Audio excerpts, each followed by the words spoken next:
fairy lights strung across my future mother-in-law's backyard looked like something out of a magazine. 200 white bulbs threaded through the old oak trees, the kind of setup that takes real money and real planning, and she'd done it all for us.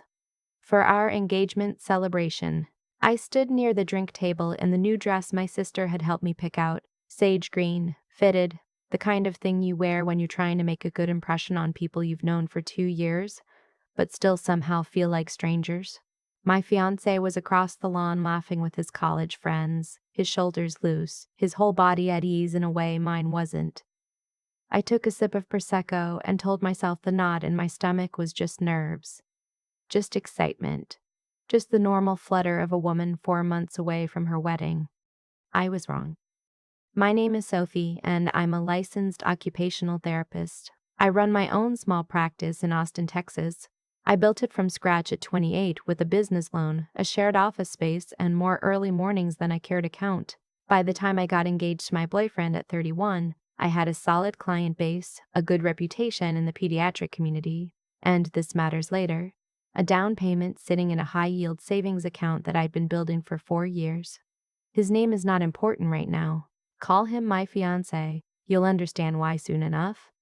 His older brother stepped onto the patio and clinked a knife against his glass. He was 38, broad-shouldered, the kind of man who fills a doorway. He'd always been friendly enough to my face, the arm around the shoulder type at family dinners. But standing up there with his glass raised and a smile that didn't quite reach his eyes, something in me went still. "I just want to say a few words," he said, "because this family doesn't do anything halfway." Laughter from the assembled guests, maybe 60 people total, cousins and co-workers and neighbors I'd been introduced to twice. When my brother told us he'd found someone, we were thrilled. And now that we've gotten to know Sophie, we're even more thrilled. She's accomplished. She's driven. He paused, and the pause lasted just a beat too long. "And we know she understands that when you marry into this family, you're not just gaining a husband, you're gaining a team, a real team. The women in our family have always been the ones who hold everything together. The schedules, the holidays, the aging parents." He glanced at his mother, who sat beaming at the center table. "Mom has done that for 35 years. And it's why this family is still standing. We're looking forward to having Sophie step into that role, to really becoming one of us." He raised his glass. "To Sophie and my brother, welcome home, Sophie." A smattering of applause, a few knowing nods from the older women at the table, my future mother-in-law dabbing at the corner of her eye. I set my Prosecco down very carefully on the drink table. My fiancé was looking at the grass. The schedules, the aging parents, step into that role. I waited 3 seconds. I smoothed the front of my sage green dress, and then I spoke loudly enough that the people nearest to me heard every word. "Thank you for that," I said. My voice was my intake evaluation voice, the one I use when I need a parent to really hear me about their child's diagnosis. "I do have a couple of questions, though, if that's okay." I looked directly at my future brother-in-law. "When you say the women hold the family together, the schedules, the care coordination, is that a documented expectation? Like, is there something written down that outlines what that looks like? Or is this more of an informal arrangement that gets passed along?" The backyard went quiet in that specific way backyards go quiet when everyone realizes the conversation just became very real. My future brother-in-law blinked. It's how our family works. It's always worked that way." "Okay," I said, nodding once, "and my second question is for you." I turned to look at my fiancé, who had finally lifted his eyes from the grass. "In this team structure your brother just described, what's your role? Specifically, what will you be taking on so that I can take on those things?" Silence. The fairy lights hummed faintly in the oak trees. Somewhere across the yard, a child laughed, not knowing. My fiancé opened his mouth, closed it. His eyes moved to his brother, then back to me. "Sweetheart," he said. And that one word told me everything. The cadence of it. The softening. The way it meant not now and calm down and you're embarrassing me all at once. Gavin was just being enthusiastic. He wasn't making a policy statement. He described specific responsibilities, I said. Schedules, elder care, holiday coordination. I want to understand who I'm partnering with before I legally partner with them. That seems reasonable. My future mother-in-law stood up. Sophie, honey, no one is trying to. I know, I said, and I smiled because I wasn't angry yet, not the hot kind of angry. I was the other kind, the cold, clarifying kind. I just wanted to ask while everyone was here and paying attention. Thank you for having us. I picked up my purse from the back of my chair. I'm going to get some air. Please enjoy the rest of the evening. I walked out through the side gate. My heels made small holes in the soft lawn, and then I was on the sidewalk and the night air hit me, and I kept walking. My phone started buzzing before I reached the end of the block. I didn't answer. I'd driven separately. I always drove separately to his family's events, a habit I developed without fully understanding why. I got in my car and I sat there for a moment, and I thought about the fact that I had been dating this man for 2 years and 4 months, and I had never once in that time heard him say to his family, "That's not how it works with us." Not once. I drove home to my apartment, the one I'd had before him, the one with the secondhand bookshelf and the good light in the morning and the security deposit I'd paid myself at 26. I changed out of the green dress. I made a cup of chamomile tea. I didn't drink. My phone had 12 missed calls by the time I sat down at the kitchen table. I didn't look at the texts yet. Instead, I opened my laptop and I stared at the screen for a long moment. Then I opened the folder I'd labeled house stuff. We had been in the process of buying a home together, a 2-bedroom Craftsman in the Bolden Creek neighborhood, the kind of place that goes fast in Austin. The asking price had been steep. I had contributed $85,000 to the down payment, 4 years of savings, bonuses, the careful compound interest of a woman who had read every personal finance book her local library carried. My fiancé had contributed $18,000, a combination of a gift from his parents and money his brother had apparently wired him, which I'd learned about only in passing. We'd signed a purchase agreement 3 weeks earlier. The closing was scheduled for the following month. I had been so focused on the number, on the thrill of finally being a homeowner, that I had skimmed the title documents. We'd used a real estate attorney, recommended by his father's old business partner. I'd thought nothing of it at the time. Now I thought of it. I picked up my phone and I called my college roommate. She's a family law attorney in Houston. It was 10:15 on a Saturday night, and she answered on the second ring because she is the kind of friend everyone should have and almost no one does. "Aren't you supposed to be at some party?" she said. "I need to talk through some things," I said. "Legal things." A pause. Then, "Okay, I'm listening." I told her everything. Jessica's speech, my future brother-in-law's speech, the questions I'd asked, my fiancé's non-answer, the title documents I'd skimmed. I laid it out the way I lay out a therapy plan, in order. Without embellishment, just the facts with their dates and dollar amounts. When I finished, she was quiet for a moment. "Sophie," she said. "Who was the title attorney?" I told her. Another pause, longer this time. "Send me the documents tonight. All of them. Don't respond to any texts. If you have to say something, say you need some space to think. That's it. And Monday morning, come to my office." "Do you know something?" "I know that attorney has a reputation in certain circles," she said carefully. "Send me the documents." I sent the documents. I did not sleep well. His texts came in throughout the night. "Sophie, please just come back." It wasn't what it sounded like. "My family is upset. Mom is crying. Can you please just call me? You really embarrassed Gavin in front of everyone. This is not how adults handle disagreements." That last one I read 3 times. I turned my phone face down on the nightstand and stared at the ceiling. He arrived at my apartment at 7:15 Sunday morning with coffee from the place we always went to, the one where they knew our order.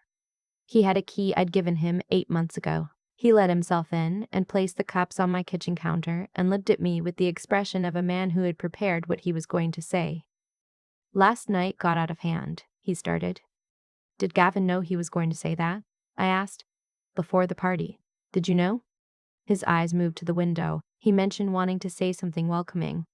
"That's not what I asked." He sighed the way you sigh when someone is being unreasonable. Sophie, Gavin has strong ideas about family. You know that. It doesn't mean you have to do any of it. It was a toast, not a contract. He described specific tasks. He was being sentimental. He loves my mom. He wants her to have help as she gets older. And he sees you as part of. Your mom has a son, I said. She has 2 sons, actually. Does either of them manage her medical appointments, her calendar, her social engagements? He leaned against the counter. That's different. How? Dole is. A long pause. Not a thinking pause, a stalling pause. In my family, he said finally, the women have always been more naturally suited to that kind of. Stop. I held up one hand.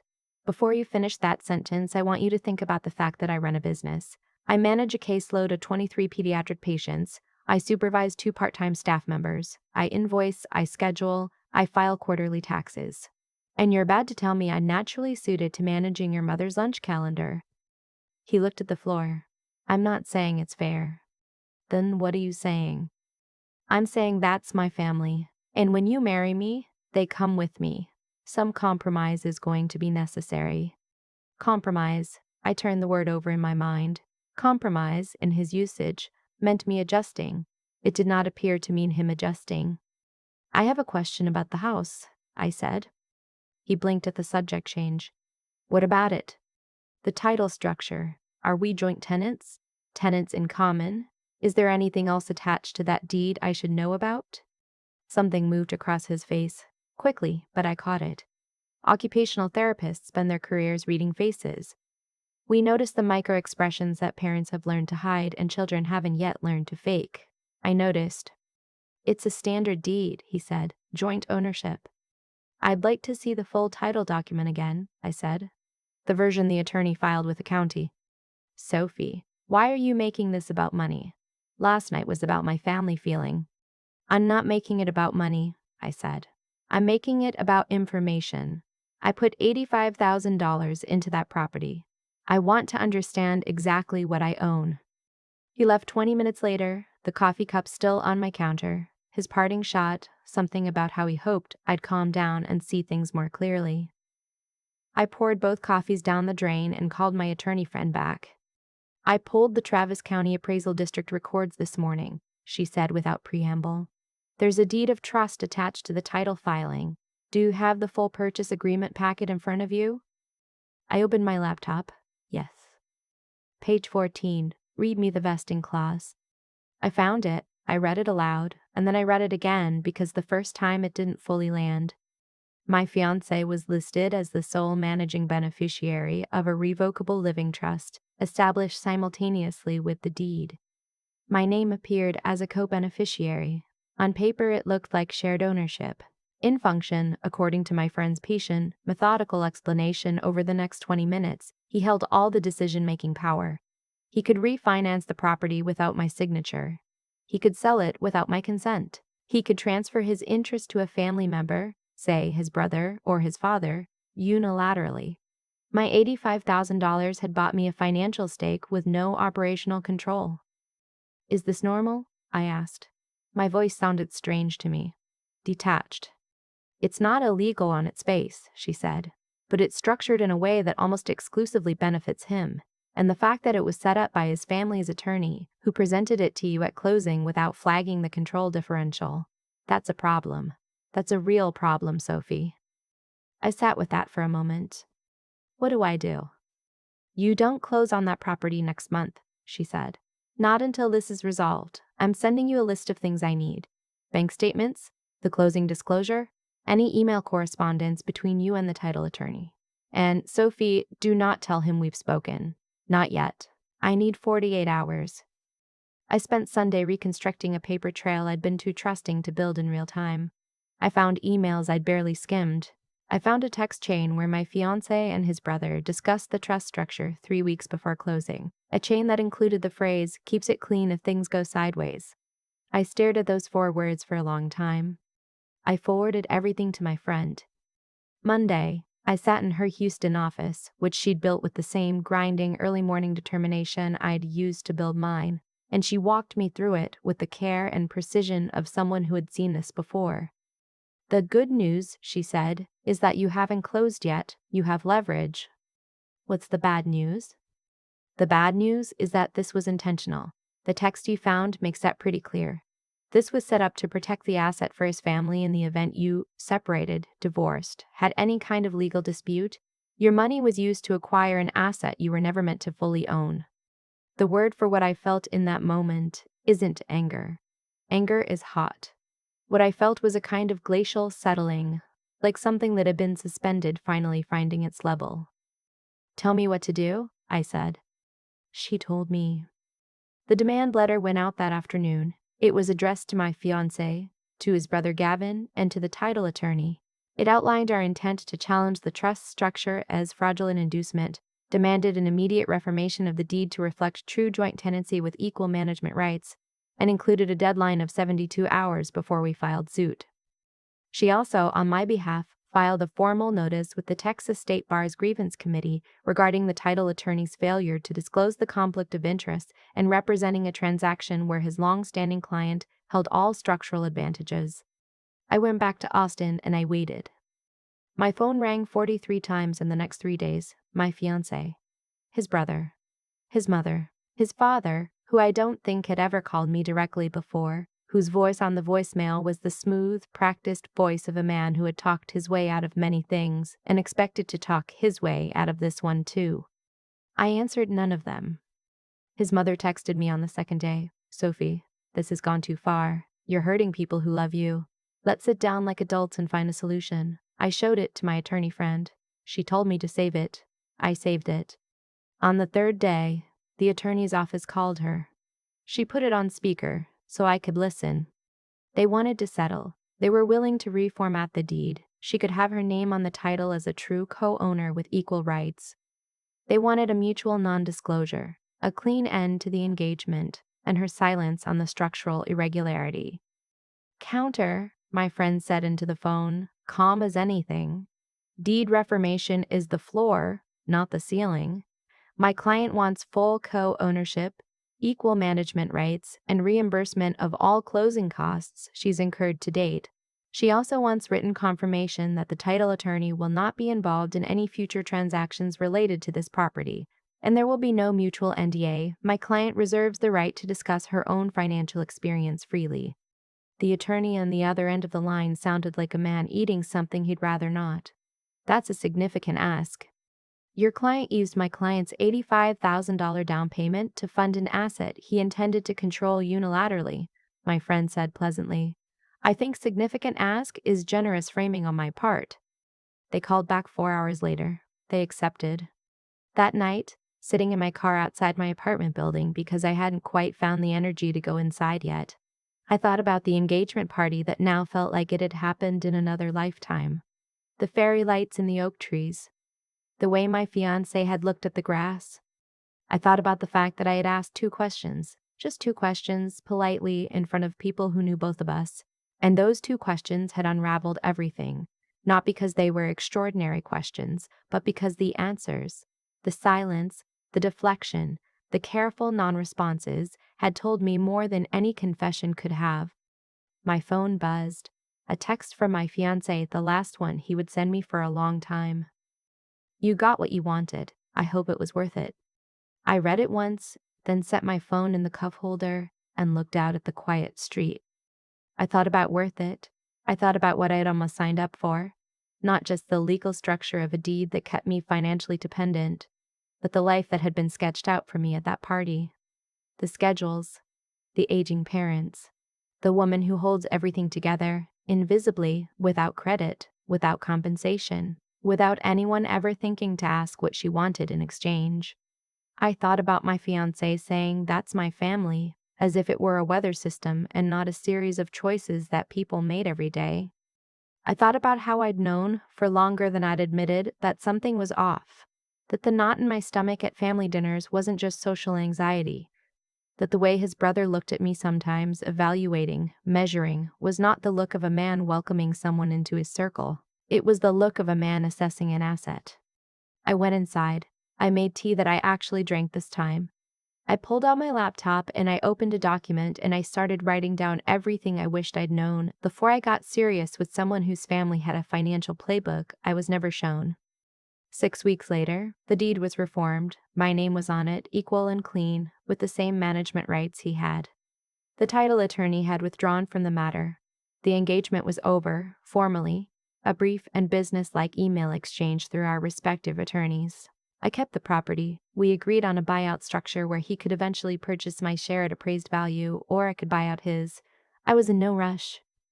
What I did do, in the months that followed, was talk about it. Not in a dramatic way. Not performatively. I talked about it the way I talk about anything I've learned the hard way in my professional life. Plainly, specifically, with the goal of being useful to someone who might be standing where I stood. I talked about it with my younger sister, who was newly engaged and had never heard the term tenants in common before.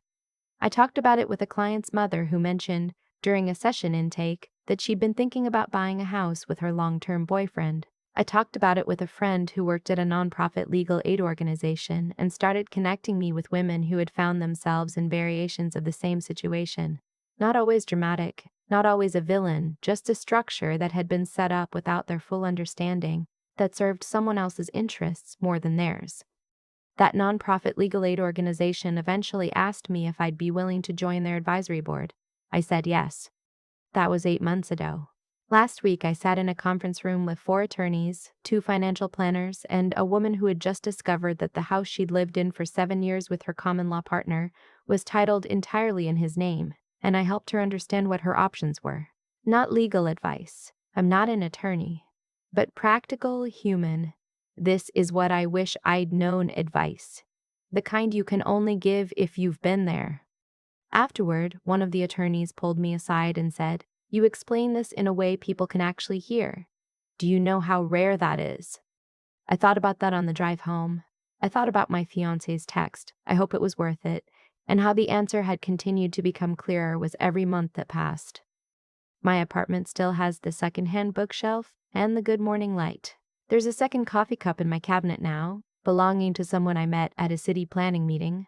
A structural engineer who showed up to our second date with a hand-drawn site plan for a community garden he was trying to get permitted. No hidden trusts. No family speeches about what I'd be taking on. Just a person who wanted to build something and thought I might want to see the blueprints. I'm not telling this story because it ended well. I'm telling it because, for a long time, I thought the 2 questions I asked at that engagement party were an act of destruction. That I had burned something down. It took me a while to understand that I hadn't burned anything down. I had simply turned on the lights in a room I'd been standing in the dark and seen what was actually there. Some things are better seen before you sign.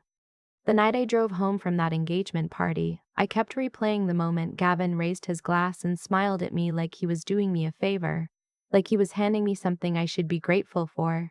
At the time, part of me wanted to let it go, to be the kind of woman who picks her battles, who understands that families are complicated, who smooths things over and tries again at Christmas. I almost did. And if I had, I would have signed a mortgage the following month that gave me a financial stake in a home I couldn't legally control. Using $85,000 I had saved over 4 years of 6-day weeks and skipped vacations and every small discipline choice that added up to something real, the outcome was already written. I just hadn't read it yet. What I'd come to understand is that the consequences in this story didn't arrive the night I walked out of that party. They'd been building for a long time before that, in choices that weren't mine. In a trust structure set up quietly, months before closing, by an attorney with a decades-long relationship with my fiancé's family. In a text message between 2 brothers that used the phrase, "keeps it clean if things go sideways," language that makes it very clear they had already imagined the sideways. Actions like that carry weight. They move forward through time and eventually they land somewhere, and where they landed was in my attorney friend's office on a Monday morning, in a demand letter, in a settlement that returned to me every dollar I was owed. I don't think the people in this story were cartoonish villains. I think they were people who had operated within a particular system for so long that the system felt like common sense to them. That was the most important thing I had to understand. Not that they were cruel, but that the structure they built required my compliance to function. And when I asked 2 straightforward questions in front of 60 people instead of giving them that compliance, The whole architecture became visible. You can't unsee a thing once you've seen it clearly. What I wish someone had told me earlier is that clear thinking in a high pressure moment is not a personality trait you either have or don't. It's something you build. Every time I'd sat across from a skeptical insurance adjuster and calmly documented why a child needed a specific intervention, I was building it. Every time I'd read a contract instead of skimming it, or asked a follow up question when an answer felt incomplete, I was building it. Intelligence isn't just what you know. It's the discipline of staying curious when your emotions are telling you to stop asking questions and just be happy. And the hardest part, the part that took me the longest to make peace with, was having the spine to follow through. Not just to walk out of a party, but to keep walking. To hire an attorney. To let 43 calls go unanswered. To sit with the discomfort of being called difficult, calculating, cold. And to understand that those words were not descriptions of who I was. They were pressure applied by people who needed me to fold. I didn't fold, and the life I'm building now, with clearer eyes and a deed that actually means what it says, is the direct result of that. Some things only become possible once you stop pretending not to see them.